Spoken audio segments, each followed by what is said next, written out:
we have 3 days on transformation of functions. Our project number 2 is all on transformation of functions. You could actually start that. You could have started it after the last class. You could have even started it after our first class. So again, I want to remind you that even though that project is not due until October 23rd, you don't want to leave that to the last minute to do. You want to space it out a little bit at a time. You can always get help in the Math Studio if you need help, or tutoring, or from me. But I think as long as you've been doing the work in your packets, you should be fine. Okay, I just want to remind you that the next quiz is on Monday, and it's a take-home. So when you come in next Monday, I'll give you a take-home quiz, and we're going to start linear regression, on Friday. We're going to start linear regression on Friday. So if you need some review of straight lines and finding slope and all that, look in your book under linear functions. Okay? So before you come into class on Friday, make sure you review your straight line stuff. So Friday, I'll give you the quiz, and it will be due when you come in on Monday. Okay? Any questions on the schedule? All right. So let's take a look at this stuff. First of all, go back to class 16. There's a nice summary on just as we had with class 15, we had a summary at the end. And that summary was called vertical and horizontal shifts, because all we were doing was adding and subtracting values to our X and Y values. This summary is called stretches, shrinks, and reflections. And notice everywhere you look over here on the left side, you see your function either being multiplied by a number, or you see your input being multiplied by a number. So you're looking at factors now, which means those are the pieces of multiplication. Right? So this is a totally different thing that happens to our original function. Again, with your vertical stretch and shrink, everything is happening post-operation, after you've already performed whatever F tells you to do. If F tells you to take the square root of a number, you do it.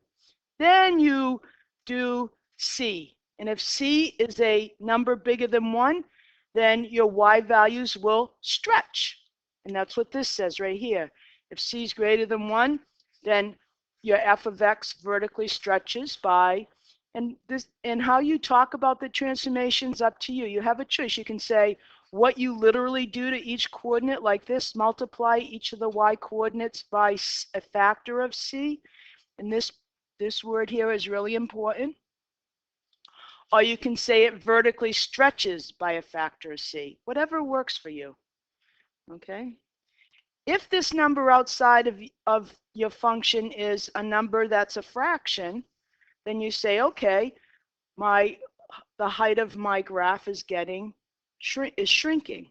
It's getting closer to the x-axis by this factor, 1 over c, whatever that fraction is. Okay? If c is a negative number, then you're going to either stretch or shrink it by c, and then you'll flip it over the x-axis because of that negative. So you can think about stretching and shrinking it and then flipping it, okay? Or you could flip it and then stretch it and shrink it. It doesn't matter. Now, everything changes as always with your horizontal stretches and shrinks. Again, it's not what you think it is. When you're working on your input into your function, it's always the inverse of what you think. So if c is a number bigger than 1, like 2x, your domain is actually shrinking by 1 over 2. It's the reciprocal of that number. If the number in front of x, the factor, is a fraction, it actually widens it out. It stretches it by the reciprocal of that fraction. So if you had this, f of 2x versus f of 1/2 x, this shrinks. And anytime you're shrinking, whether it's vertically or horizontal, the factor always has to be a fraction. So you don't say shrinks by 2. You could say shrinks by dividing all x values by 2 if you want. But dividing by x is the same as multiplying by 1/2. So it shrinks horizontally. This one stretches horizontally by a factor of 2. It's the reciprocal of that fraction. So it's always the inverse of what you think whenever you're working with horizontal transformations. Okay, so that should have helped you. If you had done class 16, it would have helped you with today. And I went around and looked, and everybody had the new graph successfully done. So the domain, when I ask you questions like this, you need to show the domain for both functions. The domain of f goes from -6 to 4, and the domain for g goes from -3 to 2. Is that correct? Okay, so the width of this domain, this is 10 units wide, and this is 5 units. So it's acting just like this tells us to. This says f of 2x, which says my domain to go from 2x back to x. That's all you have to think about. Right now, all my x values are being doubled. If I wanted to get back to x, my original x, I'd have to half everything, because 2x divided by 2 is x. So you notice here that to compare this, the domain of g, the domain of the function g, is half the size, and that is reflected in the transformation, half the size of f's domain. You know, you said it all different ways. I was reading what you said. Okay, but that gets the idea down. Someone want to help me with the range with what you have and what you wrote? Range of f and range of g?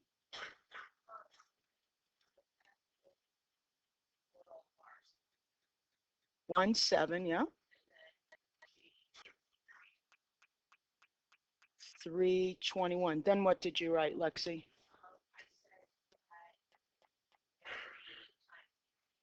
Right, the range of g is 3 times, it's been tripled. And you see that right up here. All of your output values have been tripled. So the range of 3 is 3 times the range of f. Right, and you can see that because this is 6 units tall, and this is now 18 units tall. So it's been tripled in terms of the height, the range of your graph. Okay, so a couple of things are going to go on today. Today is where we put our horizontal and vertical shifts together along with our stretches, shrinks, and reflections. So we get the whole kit and caboodle today. Okay, so this is all multiple transformations now.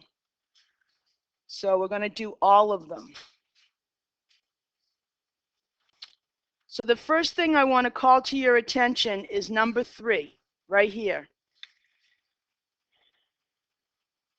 And I want to show you why we're doing that. Ignore the books or MyMathLab's directions for the order of how to do multiple transformations. The order presented in class, rather than the book, will prepare you better for whether you take Math 151 next or Math 108. The two methods are equivalent, but our method requires the function's input to be in factored form. So what that means is you might see a function like this, f of x equals 2 times 3 times x plus 2, something like that. Notice, I'm going to make this color in green. Notice the input inside the red parentheses is in factored form. This is factored form. If you were following the directions of your book would make this look like this. F of x, come on, blue, I want blue. F of x equals 2 times, they would have it look like this. They would distribute that 3. So all the work we're going to do in this class and all of the functions that you see in Math 151 and Math 108 will always be in factored form like this. So that's why we're going to practice what we're doing in class and not the way the book has it. So you want to go to when you go, for those of you who read the book, when you go to the top of page 280, let me get this out of the way. And here's the top of page 280. It says this is the order you do everything. Do not pay attention to that. And notice why, because all of their functions have a 1 right here in front of x. They don't have anything more complicated than a 1, even when you look further into the homework exercises. If you look at here at all your multiple transformations that are going on, look inside your parentheses. All the x's just have, unless it's just a vertical and a horizontal stretch or shrink. But when you have multiple stuff going on with shifts and stretches, there's always a 1 in front of the x. So it's not really going to give you anything too complicated for homework. But when we prepare you to get into Math 108 or Math 151, you will be seeing, in fact, what you really will be seeing when you get there will be, and this shouldn't scare you, it's just the type of thing you're going to do. You're really going to be looking at things like this in 108. These are trig functions. And you see how you have this type of format inside. It's in factored form because it says 2 times this stuff. So you always want to follow the directions from class. If this was written in your book, which they wouldn't give you anything like this, it would say 2x plus pi, because when you multiply pi over 2 by 2, you get pi. So again, I just want to caution you, if you've been reading the book, that we're going to digress a little bit here from the book. Okay, so here's f of x, our parent function. And we've done we've done every kind of transformation we can possibly do to f with this new function g. We have the constants a, b, c, and d. So which of those constants move the function? In other words, which of those constants either vertically move it up and down or horizontally shift it? Which constants are going to affect the movement, the shifting of the function? Someone help me with that? Which constants? Diego? A. Okay, let's take a look at A.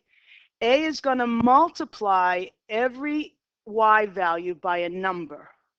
So it's going to multiply it.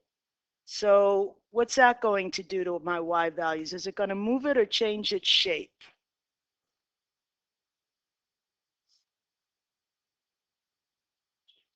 It's going to change the shape. So since A is multiplying the output of my function, it's not going to be just simply moving it up or down. It's really going to be stretching it or shrinking it. Okay, someone else yet? D. Let's try D. What's D going to do? Up if it's positive and down if D is negative. When you look at D, we are now in Math 107. D can be positive or negative, right? There's no, I mean, I know we look at that, and because it has the plus in front of it, we only think of positive numbers. But D is a variable. It can be positive or it could be negative. Okay? So D is definitely going to move the function up or down. That's true. Anything else? I'm going to move my function. So I've taken care of my vertical shift. Where's my horizontal shift up here? C, right. The innermost parentheses is going to move my function left or right. If C is a positive number and it has this form, x plus C, then it's going to move to the left. If C is negative, it's going to say x plus a negative C is x minus C. It's going to move to the right. So D and C move the function either left and right or up and down. All right. What constants change the shape? Well, Diego already answered part of that. A changes the shape vertically, the way we would think it would. If A is positive, it stretches it vertically. If A is a fraction between 0 and 1, it shrinks it vertically. Anything else going to change the shape? B, that's our horizontal shape changer. Okay. All right, so which of the constants affect the graph horizontally by either moving it or changing its shape? So which constants affect the graph horizontally by either changing its shape or moving it? Someone other than Lexi. Thank you, Lexi. Someone from table 1? B and C. Yes, because both B and C occur pre-operation, which means it's inside of the function, it's in those parentheses. And so what's that leave us from moving things vertically or changing this shape vertically? What's the only two left? A and D, right? Okay. Okay, so compare the effects of the constants that change the graph horizontally and those that change the graph vertically. And what that has to do, you put this in your own words, is that when you look at the constants A and D, they act like you think they do. They change the shape of the graph vertically as you think they would. If the number A is bigger than 1, it stretches it. If it's smaller than 1, it shrinks it. And same with D. If it's positive, it goes up. And if it's negative, it goes down. However, B and C work the inverse of what you think. Okay? That's all in the summaries that you have in your end of 15 and 16. So that's the type of thing you should write for yourself. So in general, when you see a function with all of these letters filled in with numbers, this is the order you want to do it. That's why I have it in a box. You want to highlight this, put stars around it. It's different than your book. You first change the shape of your graph. So you look for your vertical and your horizontal shapes. So that means you're going to focus first on A and B. Isn't that nice? A and B, the first two letters of the alphabet. A and B. And it doesn't matter whether you do A first or B first. Okay? But you want to change the shape of your graph first, and then you deal with the movements, the horizontal and vertical shifts. That's C and D. Okay? So let's take a look at your class activities. Let's do the first one together. Okay?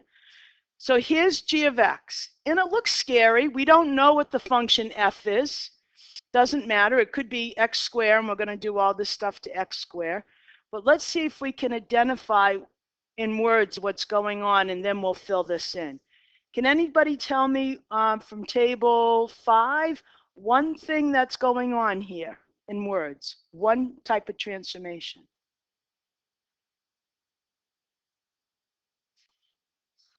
Oh, you're going to Alex. Anything.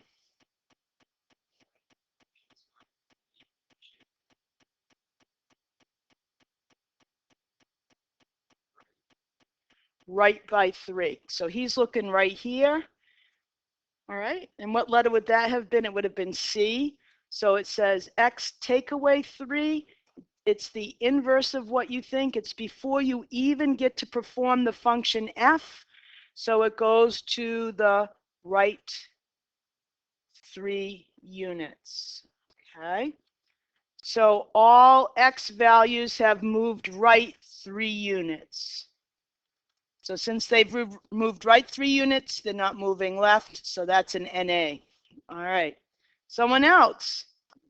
Alex did a hard one for us. How about table 4 right here? Anything you can tell me about this table 4? It's totally your choice which one you pick. It's moving up by 4. Again, notice this plus 4 is outside of the, here's all my F values here. And after I found my Y coordinate, I've added 4 to all of them. So it's a positive 4. I move up 4 units on my Y axis. So all my Y values move up 4 units. Okay, so they don't move down. That's an NA. Okay. Now we got to deal with horizontal and vertical stretches and shrinks. Zach?